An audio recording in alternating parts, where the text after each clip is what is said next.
Welcome to Success Blueprint for JEE and NEET. Join the class 11th Biology. Study at your own pace and save your time and energy. Please like and subscribe for more educational videos.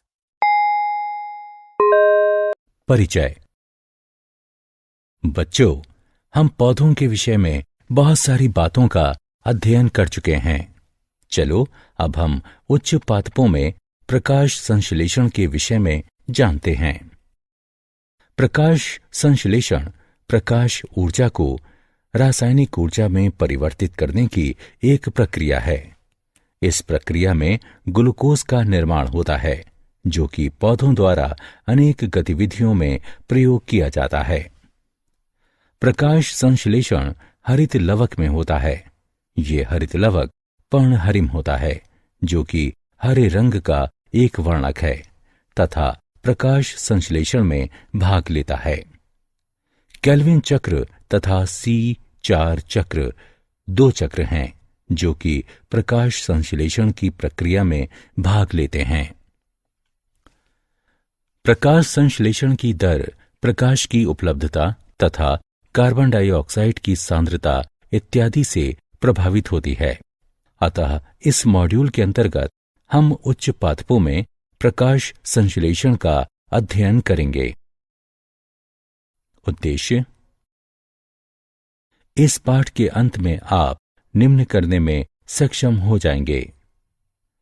प्रकाश संश्लेषण को परिभाषित करना, प्रकाश संश्लेषण के प्रारंभिक प्रयोगों की चर्चा करना, प्रकाश संश्लेषण कहाँ संपन्न होता है इसको जानना, प्रकाश संश्लेषण में भाग लेने वाले वर्णकों का वर्णन करना, प्रकाश अभिक्रिया का वर्णन करना, इलेक्ट्रॉन परिवहन का वर्णन करना, जल के विघटन को परिभाषित करना, चक्रीय एवं अचक्रीय फोटो फॉस्फोरिलेशन का वर्णन करना, रसोपरासरणी परिकल्पना यानी केमियोस्मोटिक हाइपोथेसिस की चर्चा करना, केल्विन चक्र का वर्णन करना, C4 पथ का वर्णन करना, प्रकाश श्वसन यानी फोटो रेस्पिरेशन की चर्चा करना, प्रकाश संश्लेषण को प्रभावित करने वाले कारकों का वर्णन करना। हम क्या जानते हैं? प्रकाश संश्लेषण को इस प्रकार से परिभाषित किया जा सकता है कि ये कार्बन डाइऑक्साइड तथा जल, जो कि क्रमशः वायु तथा मृदा से लिए जाते हैं, एवं प्रकाश की उपस्थिति में पौधों के हरे भागों द्वारा कार्बोहाइड्रेट्स के संश्लेषण की एक विधि है। चलो अब स्टार्च के लिए एक पत्ती का परीक्षण करते हैं। पौधे से एक हरी पत्ती को तोड़ लें। अब चिमटी की सहायता से पत्ती को उबलते जल में डालें। उसे 2 मिनट तक उबलने दें। इसके बाद उबली हुई पत्ती को गर्भ परीक्षण नलिका, जिसमें 90% एथेनॉल हो, इसमें डाल दें।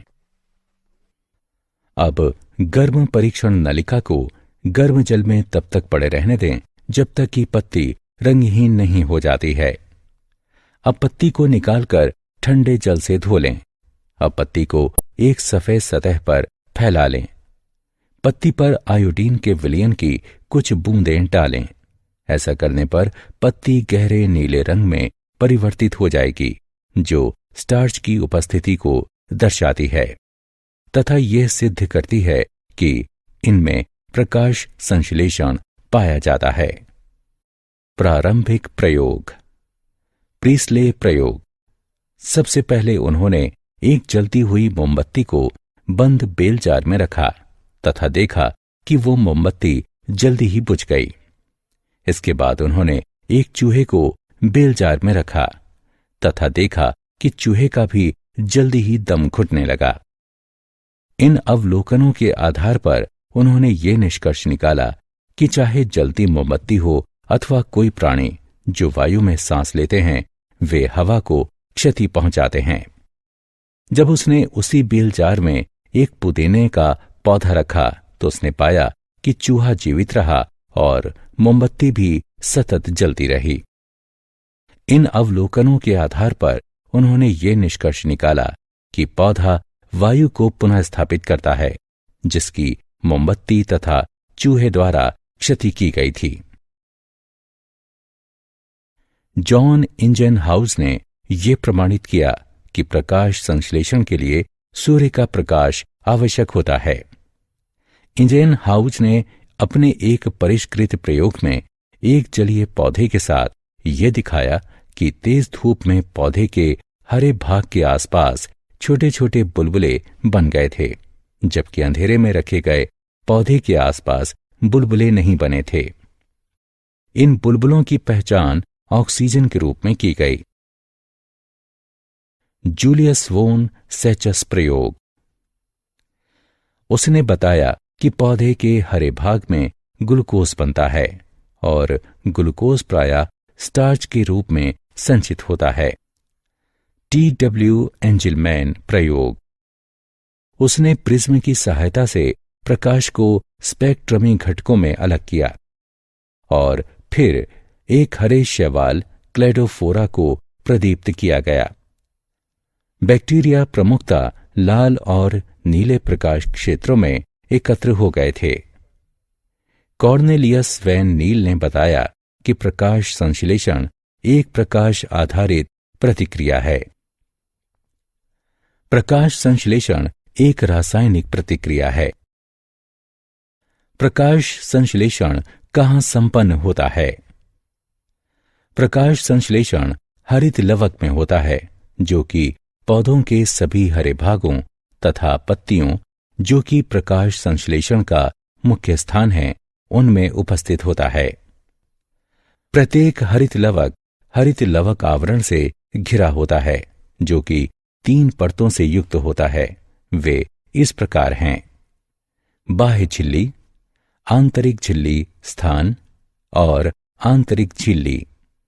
इसमें पीठिका यानी स्ट्रोमा, थाइलेकोइड्स, ग्रेनम, पटलिका, लिपिड, ग्लोब्यूल्स, स्टार्च की कणिकाएं और राइबोसोम पाए जाते हैं।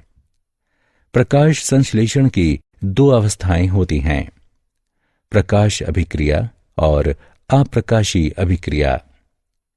हरित लवक प्रकाश संश्लेषण की दोनों अवस्थाओं में सम्मिलित होता है। प्रकाश अभिक्रिया में झिल्ली तंत्र प्रकाश ऊर्जा को ग्रहण करता है तथा एटीपी एवं NADPH का संश्लेषण करता है। अप्रकाशीय अभिक्रिया में शर्करा का संश्लेषण होता है। ये अभिक्रिया प्रकाश पर प्रत्यक्ष रूप से निर्भर नहीं होती, लेकिन प्रकाश अभिक्रिया के परिणाम पर निर्भर होती है। प्रकाश संश्लेषण में कितने वर्णक भाग लेते हैं?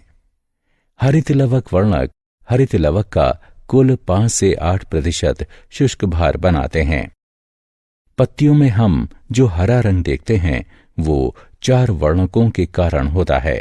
वे हैं chlorophyll A, chlorophyll B, xanthophyll और कार्टिनोइड। क्लोरोफिल ए पादप जगत में पाया जाने वाला एक प्रकाश संश्लेषक वर्णक है। ये नीले हरे रंग का होता है तथा ये चक्रीय एवं अचक्रीय फोटोफोस्फोरिलेशन के दौरान इलेक्ट्रॉनों के उत्सर्जन के लिए उत्तरदायी होने के कारण प्राथमिक संश्लेषक वर्णक कहलाता है। क्लोरोफिल बी पीले हरे रंग का होता है।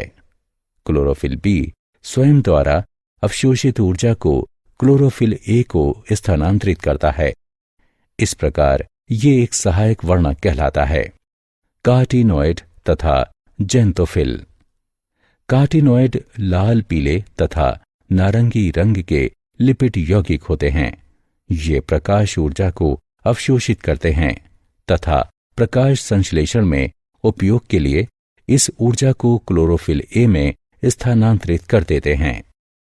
ये फोटो ऑक्सीकरण से क्लोरोफिल अणुओं की रक्षा भी करते हैं। जेंथोफिल पीले रंग के होते हैं। ये क्लोरोफिल के साथ प्रकाश संश्लेषण में भाग लेते हैं। प्रकाश अभिक्रिया क्या है?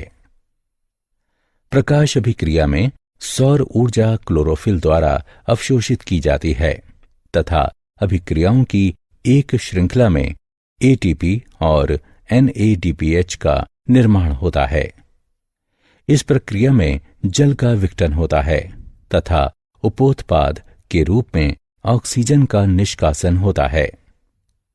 प्रकाश अवशोषित वर्णक थाइलेकोइड झिल्लियों में स्थित होते हैं। क्लोरोफिल P680 तथा P700 इन झिल्लियों में उपस्थित होते हैं।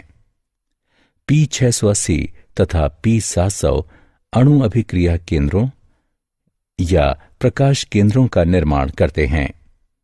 अभिक्रिया केंद्र वर्णक अणु सैकड़ों प्रकाश आधारित समूह वर्णकों के साथ जुड़ा होता है। सहायक वर्णक तथा अन्य क्लोरोफिल अणु सौर ऊर्जा का संलयन करते हैं तथा इसे अभिक्रिया केंद्र को भेजते हैं।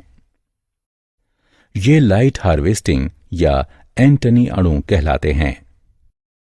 वर्णक अणुओं का गुच्छा जो कि अपनी ऊर्जा को P680 को स्थानांतरित करते हैं 680 nm की तरंग दैर्ध्य पर या इससे नीचे अवशोषित करते हैं।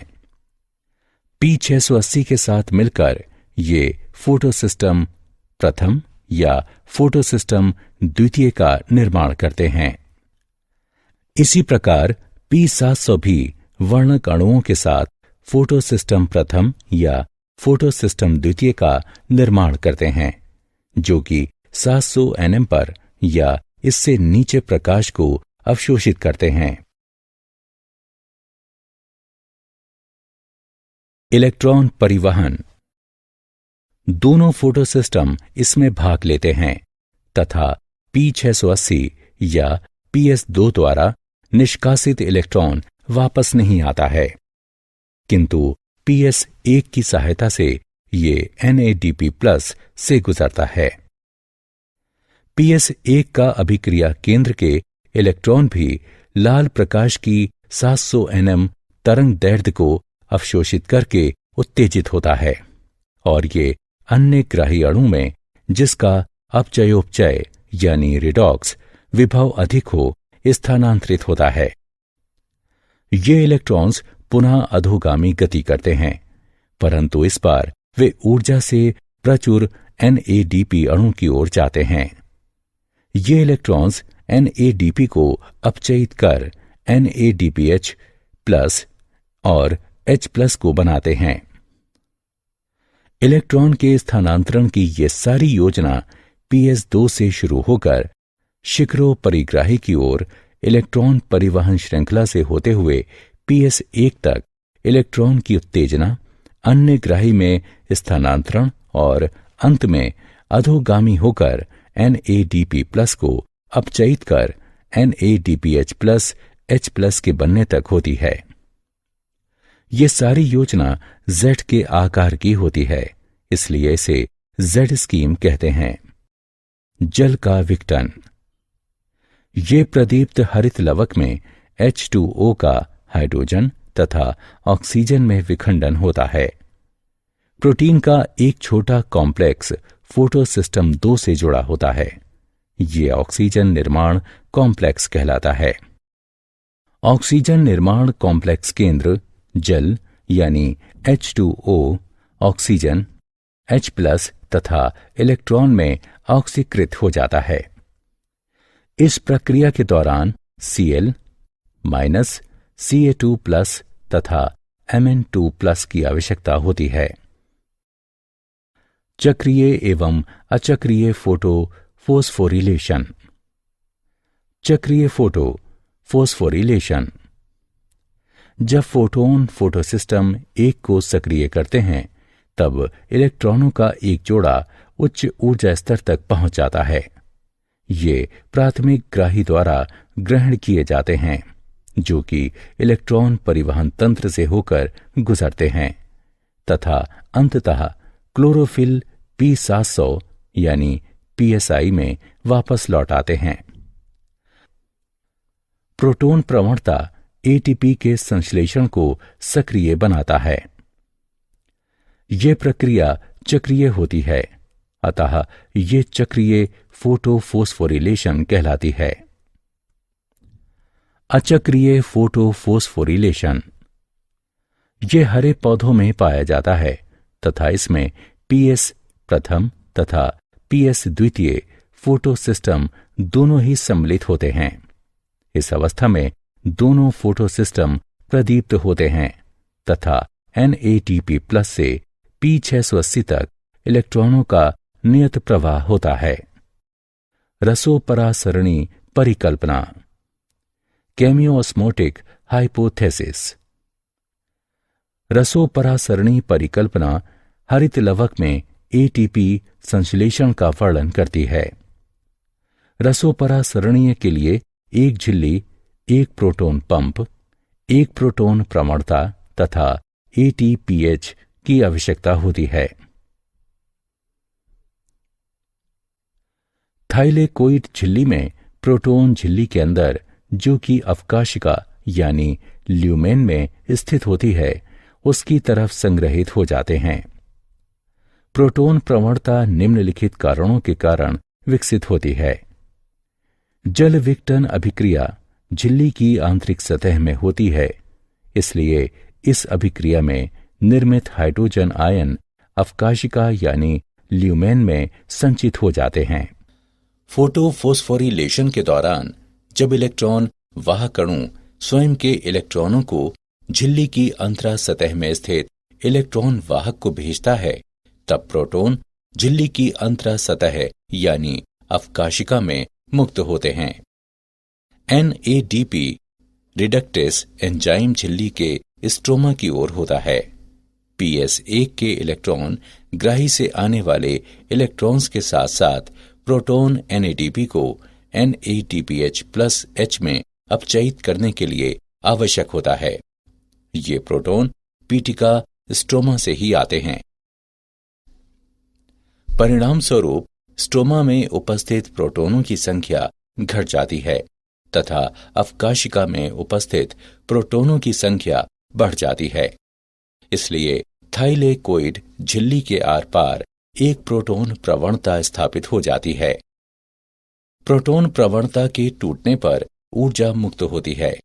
ये प्रवणता इसलिए भंग होती है क्योंकि H+ झिल्लिका में मौजूद ATPH के पारगमन वाहिका F0 के माध्यम से पीटिका यानी स्ट्रोमा में गतिशील होता है। ATPH इस एंजाइम के दो भाग हैं, F0 और F1। ATPH के कण F1 में संरूपण परिवर्तन आता है, जिससे कि एंजाइम ऊर्जा से प्रचुर ATP अणुओं का संश्लेषण कर सके। ATP तथा NADPH कहाँ उपयोग होते हैं? ATP तथा NADPH प्रकाशीय अभिक्रिया में निर्मित होते हैं तथा ये भोजन के संश्लेषण की प्रक्रिया को संचालित करते हैं। ये प्रकाश संश्लेषण का जैव संश्लेषण चरण कहलाता है। मेल्विन केल्विन ने पता लगाया कि कार्बन डाइऑक्साइड के फिक्सेशन का पहला उत्पाद एक 3 कार्बन वाला कार्बनिक अम्ल था। इस पहले उत्पाद का नाम 3 फॉस्फोग्लिसरिक अम्ल या PJ है।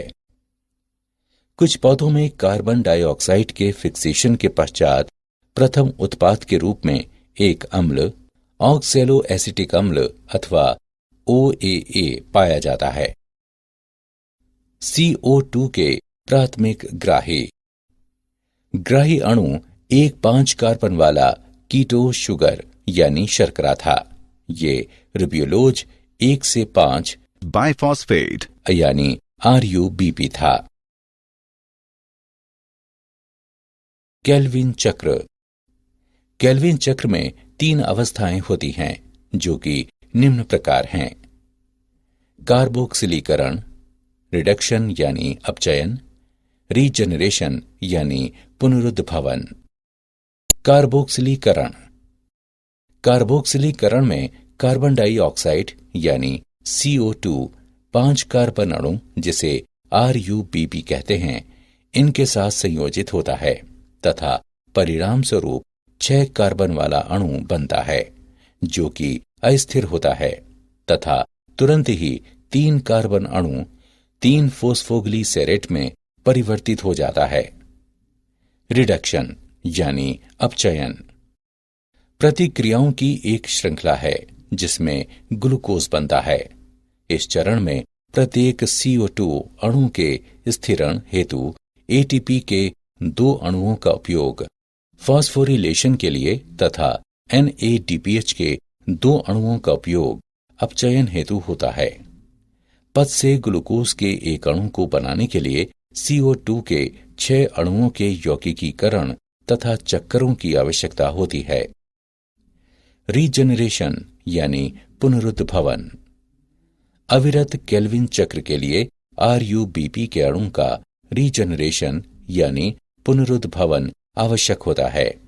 C4 पथ पौधे जो कि शुष्क उष्ण कटिबंधीय क्षेत्र में पाए जाते हैं उनमें C4 पथ होता है। C4 पौधे C3 पौधों की तुलना में दिन का ताप, तेज धूप, सूखा तथा नाइट्रोजन की कमी आदि स्थितियों में बेहतर अनुकूलित होते हैं। C4 पौधों की विशेष प्रकार की शारीरिकी होती है जिसे क्रेंजी शारीरिकी कहते हैं। C4 पौधों के संवहन बंडल यानी पूलाच्छद यानी बंडल शीत कोशिकाओं द्वारा चारों ओर से घिरे होते हैं। मक्का, गन्ना, अमृत, ज्वार आदि C4 पौधों के उदाहरण हैं। मूल्यांकन आगे बढ़ने से पहले आइए जानें कि आपने कितना सीखा। सही विकल्प को उठाकर उसके संगत स्थान पर रखें। C4 पथ की क्रियाविधि मध्योतक कोशिका के कोशिका द्रव्य में फोस्फोइनोल पाइरुवेट कार्बोक्सिलेज की क्रिया द्वारा कार्बन डाइऑक्साइड का प्राथमिक ग्राही अणु फोस्फोइनोल पाइरुवेट है। ये 4 कार्बन वाला यौगिक ऑक्सेलो एसीटेट का निर्माण करता है तथा ये एक अन्य 4 कार्बन वाले यौगिक जिसे मैलेट कहते हैं उसमें परिवर्तित हो जाता है तथा NADPH का निर्माण करता है।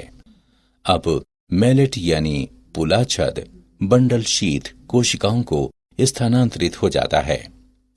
4 कार्बन वाला मैलेट विकार्बनीकृत होकर कार्बन डाइऑक्साइड, एक 3 कार्बन वाला यौगिक पाइरुवेट तथा NADPH का निर्माण करता है। कार्बन डाइऑक्साइड राइबोज बाइफॉस्फेट के साथ जुड़कर केल्विन चक्र में सम्मिलित हो जाती है। उत्पन्न हुई पाइरुवेट मध्योतक कोशिकाओं में पुनः प्रवेश करता है जहां पर ये ATP से प्रतिक्रिया करता है तथा फॉस्फोइनोल पाइरुवेट में बदलकर पुनः C4 चक्र को प्रारंभ करता है। प्रकाश श्वसन यानी फोटो रेस्पिरेशन प्रकाश श्वसन यानी फोटो रेस्पिरेशन वह प्रक्रिया है जिसमें कि प्रकाश संश्लेषण के दौरान सूर्य के प्रकाश की उपस्थिति में पौधे ऑक्सीजन का उपभोग करते हैं तथा कार्बन डाइऑक्साइड मुक्त करते हैं जिसके परिणाम स्वरूप प्रकाश संश्लेषित उत्पाद में कमी आती है तथा ATP का निर्माण नहीं होता है। C3 पौधों में रूबिस्को एंजाइम में ऑक्सीजन की तुलना में कार्बन डाइऑक्साइड के लिए अधिक बंधुता पाई जाती है तथा ये सापेक्ष सांद्रता पर आधारित होती है। गर्म शुष्क दिनों के दौरान पौधे वाष्पोत्सर्जन द्वारा जल की कमी से बचने के लिए अपने स्टोमेटा को बंद कर लेते हैं जिसके कारण कार्बन डाइऑक्साइड पत्तियों में प्रवेश नहीं कर पाती है तथा ऑक्सीजन के अणुओं का प्रयोग किया जाता है तथा इससे एक विषैले तत्व फोस्फोग्लाइकोलेट का निर्माण होता है। इस विधि में प्रकाश श्वसन के दौरान किसी भी ATP का निर्माण नहीं होता है जबकि C4 पौधों में प्रकाश श्वसन नहीं होता है। इसका कारण ये है कि इनमें एक ऐसी प्रणाली होती है जो एंजाइम स्थल पर कार्बन डाइऑक्साइड की सांद्रता को बढ़ा देती है। ऐसा तब होता है जब कार्बन डाइऑक्साइड पोलाच्छद यानी बंडल शीत कोशिकाओं में मुक्त होती है। प्रकाश संश्लेषण को प्रभावित करने वाले कारक ब्लैकमैन का लॉ ऑफ लिमिटिंग फैक्टर्स दर्शाता है कि प्रकाश संश्लेषण की दर लिमिटिंग फैक्टर्स द्वारा प्रभावित होती है। उदाहरण, प्रकाश या कार्बन डाइऑक्साइड। प्रकाश की कम तीव्रता प्रकाश की तीव्रता में वृद्धि होने पर प्रकाश आधारीय अभिक्रिया की दर बढ़ जाती है तथा इसके परिणाम स्वरूप प्रकाश संश्लेषण की दर में वृद्धि हो जाती है। यद्यपि फोटोनों की अधिक संख्या पत्ती पर पड़ती है तो फलस्वरूप प्रकाश संश्लेषण का उत्पाद भी बढ़ता है। प्रकाश की तीव्रता उच्च होने पर प्रकाश संश्लेषण की दर सीमित हो जाती है तथा ये क्लोरोफिल के अणुओं को क्षति पहुंचा सकती है। कार्बन डाइऑक्साइड की सांद्रता। जब कार्बन डाइऑक्साइड की सांद्रता बढ़ जाती है तो अप्रकाशीय अभिक्रिया में कार्बन के कार्बोहाइड्रेट में परिवर्तन की दर भी बढ़ जाती है तथा इस प्रकार प्रकाश संश्लेषण की दर तब तक बढ़ती रहती है जब तक कि अन्य कारक द्वारा ये सीमित नहीं की जाती है। वायुमंडल में कार्बन डाइऑक्साइड की सांद्रता बहुत कम होती है। बढ़ती हुई सांद्रता भी प्रकाश संश्लेषण की दर को बढ़ाती है, लेकिन ये तब स्थापित हो जाती है जब स्थिरीकरण की दर अधिकतम पहुंच जाती है। ताप। प्रकाश संश्लेषण की प्रकाशीय अभिक्रिया ताप से कम प्रभावित होती है, जबकि अप्रकाशीय अभिक्रियाएं ताप द्वारा प्रभावित होती हैं। जब एंजाइम अभिक्रियाओं को उत्प्रेरित करते हैं, यद्यपि एंजाइम अनुकूलतम तापमान पर पहुंच जाते हैं तो कुल दर बढ़ जाती है। ताप में प्रत्येक 10 डिग्री सेल्सियस की वृद्धि होने पर अभिक्रिया की दर दोगुनी हो जाती है तथा ये अनुकूलतम तापमान पार करने पर जब एंजाइम विघटित हो जाते हैं तो ये घट जाती है। जल प्रकाश संश्लेषण का अभिकारक है। एक पौधा अपने पूर्ण अवशोषण में केवल 1% से भी कम जल का प्रयोग करता है तथा शेष जल का वाष्पोत्सर्जन हो जाता है। जल की कमी के कारण स्टोमेटा बंद हो जाते हैं तथा इसके कारण कार्बन डाइऑक्साइड की उपयोगिता कम हो जाती है।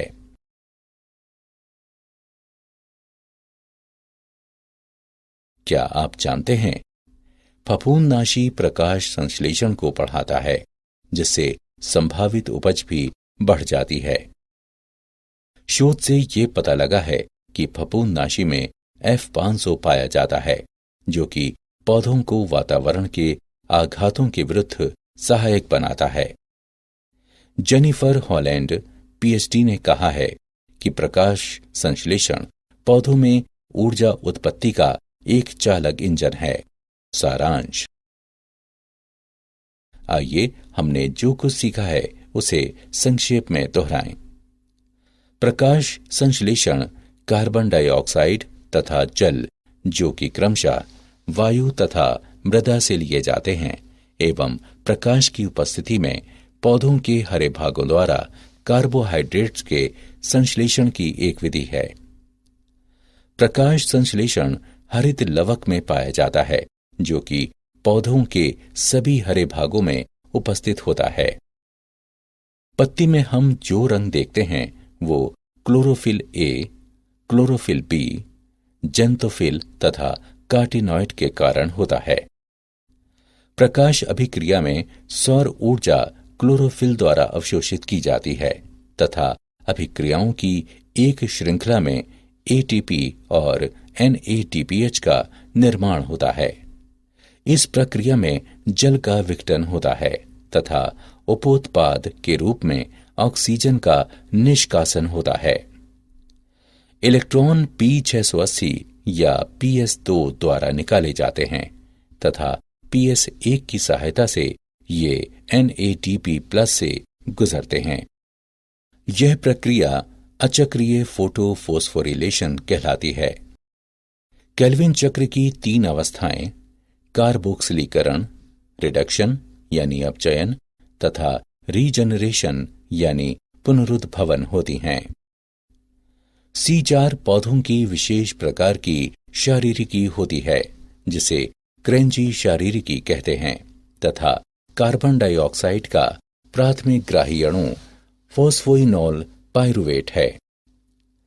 प्रकाश श्वसन यानी फोटो रेस्पिरेशन वह प्रक्रिया है जिसमें प्रकाश संश्लेषण के दौरान सूर्य के प्रकाश की उपस्थिति में पौधे ऑक्सीजन का उपभोग करते हैं तथा कार्बन डाइऑक्साइड मुक्त करते हैं, जिसके परिणाम स्वरूप प्रकाश संश्लेषित उत्पाद में कमी आती है तथा एटीपी का निर्माण नहीं होता है।